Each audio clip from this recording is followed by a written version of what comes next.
So Rachel and Emil, I'm sure you guys saw recently what happened. Shay, I'm sure you saw as well. I don't think I have. Tucker Carlson had a breakdown on Fox News this week as he revealed to America that with their chains of shoes, he is no longer sexually attracted to the brown and green M&M. You guys probably heard that the M&M company, yes, they unleashed a new line of M&Ms that aren't sexy or like fuckable at all.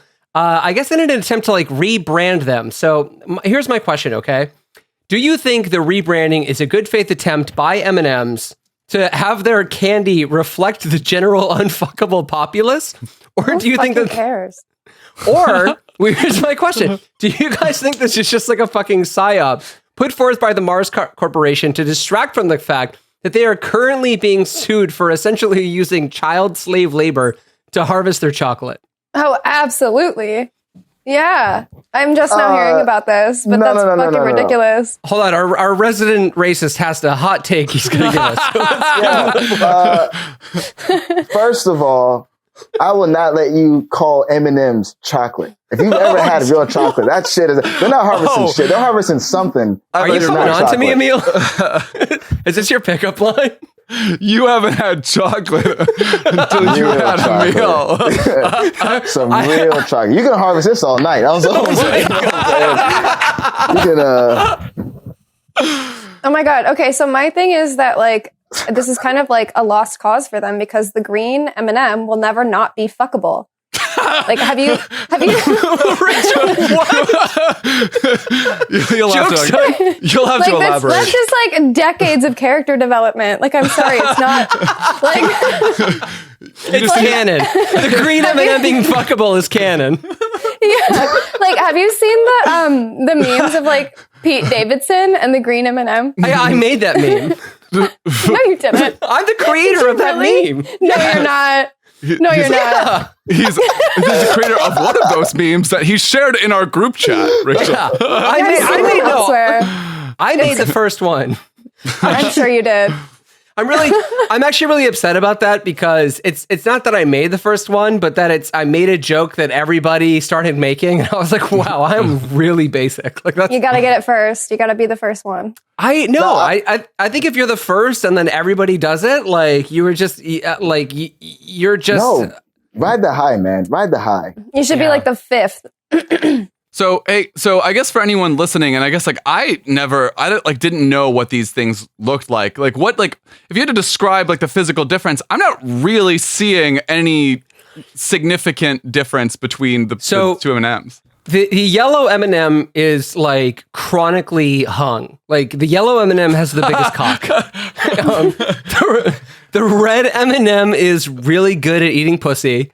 The orange M&M has PTSD, and he's never had sex. The porn parodies that you consume, Ian. Blue. Like what category is that? Emil, what would you say about the blue M&M? This has gone so far over my head. I don't even know anything past like the red, yellow, and green. The blue one's a dom, for sure. The blue, he's a bi dom. The blue one is a bi dom. Was he really? Is that what you had written down? Written down, girl. I'm pulling this out of a hat live. Okay. The brown one was a dungeon master, an S&M dungeon master, and then the and then the green one. I think the green one also is really good at eating pussy. All right, guys, I'm showing you what we're looking at here. There's no meaningful difference between this and this. Like the shoes are different on the green M&M, but she's still wearing lipstick and mascara. She's still tweezing her brows. She's like skipping arm and leg day like hardcore. Like I'm not really sure. She's still hot. I don't know what you want me to say. Okay, but the brown M&M though, I see what's going on here. I don't know. I think the blue M&M might have a bigger cock than the yellow one. No, there's no way. You think so? There's no way. They're twins. Just look at the body language and the confidence. They're definitely fraternal twins, but one of them's dick is like way bigger than the other. All right, I'm not sharing this anymore. I don't like the way. I don't like where this conversation is going. You guys have been cut off. All right. Okay, so all in favor of this being a psyop, yay or nay? That's a fantastic consideration. I didn't know that they were undergoing slave labor controversy. So you know what? Yeah, This is that kind of thing, though. It's like I feel like, I mean, maybe I'm wrong about this, but I feel like we're giving too much credit to this evil, where it's like intentional like manipulation. Where I think a lot of the times they're like stumbling around, just like just finding new controversies. Like I don't think they paid Tucker Carlson to get like super fucking pissed off about an M&M. I kind of think they might have. I kind of think they might have. I think they have. I think Mars has an incredible PR department, and I think they waltzed right into fucking Fox News Corp with a briefcase full of money, and they went, "We are getting a lot of attention for this child slavery thing. We made the green M&M less fuckable. Please, I don't know, tie it to identity politics or something." Like the M&Ms are like, we need to look woke, okay? Like people are saying we're unwoke. If we get branded as an unwoke candy, we will go fucking bankrupt. You need to do something to save us, Tucker Carlson. Sorry, there's one thing that I don't understand. Was he angry that they made them less fuckable, or yeah, okay. Let me read you a little something. All right. Way to take one for the team, Tucker. God. But hold on. I also would say like they're only less fuckable to people who aren't into like frumpy looking ladies. Like, you know, some people, I don't know. Some people are super into fucking frumpy ladies, you know? I mean, like, all they did was change her shoes. Like, what is Tucker Carlson's point? He's like, wait, am I just supposed to fuck an M&M without shoes on? Like, I don't know, Tucker. What am I going to do? Yeah. So M&M's, the beloved candy-coated chocolate candy made by Mars, unveiled a few changes to its longtime group of cartoon mascots this week, giving the brown M&M kitten heels rather than her... Wait, isn't that sexier? Yeah. Rather than her signature stilettos. Yeah, Rachel, goddamn, you're right. It is canon, all right? That's decades worth of work. And changing out the green M&M's boots for sneakers. All right, so these are some of the changes. The relatively benign changes were meant to promote inclusivity. All right, who is feeling singled out by M&Ms? I'm sorry. Yeah, don't relate to an M&M. You can definitely still get fucked in sneakers. Like, I don't understand. Right, I think that's where Rachel was like stuck. She's like, hold on, guys. I don't know. It's not good enough. So they wanted to promote inclusivity and bring the female presenting characters in line with current trends that are more representative of our consumer. The company's president, Anton Vincent, said, I'm sorry, are they implying that M&M's is spying on us with like NSA drones? What? I don't see that anywhere in there. What? Okay, I was like, are they like just perched up at the grocery store watching people buy M&M's? Like, how do they know? Like, I think very QAnon of you. When you're at the fucking Piggly Wiggly and you see a 400-pound woman with like a giant 300-pound bag of M&M's walking down, you know she's not wearing stilettos. I don't think they need market research to be thinking about what's representative for their customer. Yes, she is, but not at Piggly Wiggly. Not at Dollar Tree. Wiggly. Dollar Tree. Tree. You shopping at M&M's at the wrong place. All right.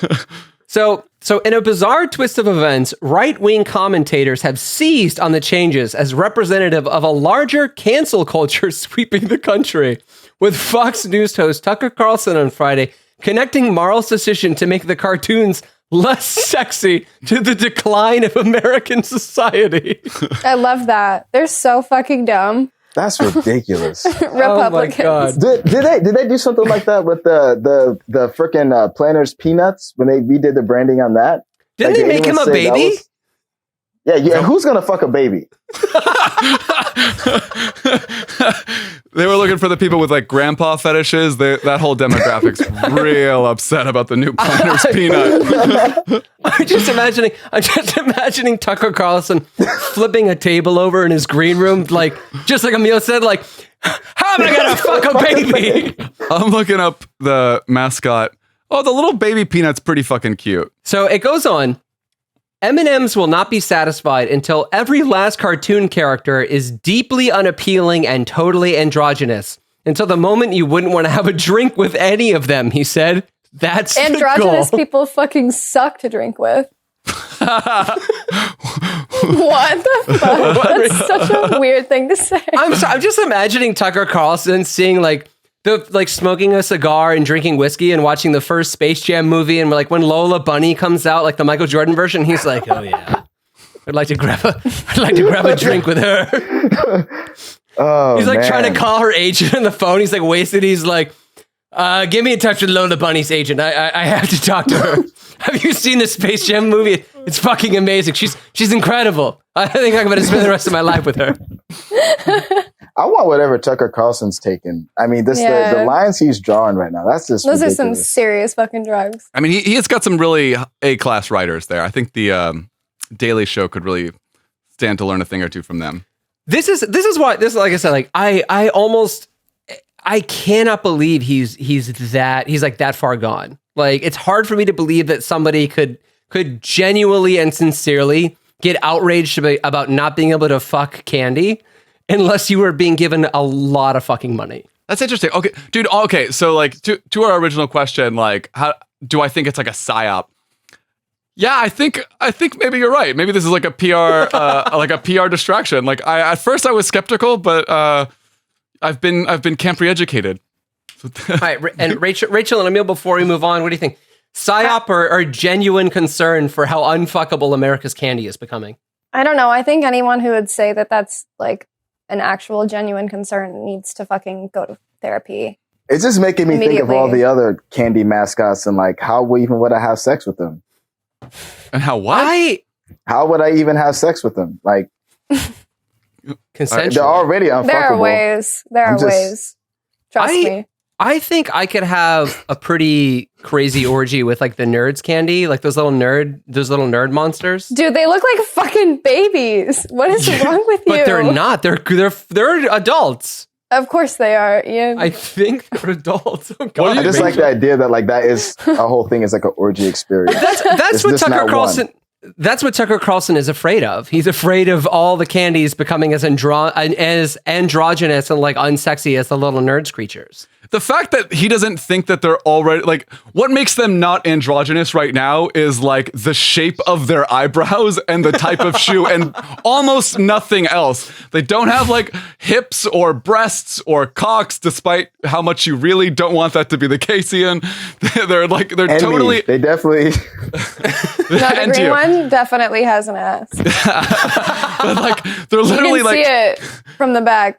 No, you can see it from the front. You can see it from the front. You can see it from the front. Just like the customers that buy them. I love the idea that like the M&Ms, like the whole thing was just like the green M&M isn't gonna tweeze her unibrow anymore, and Tucker Carlson is like, she's a fucking slob. She's a pig.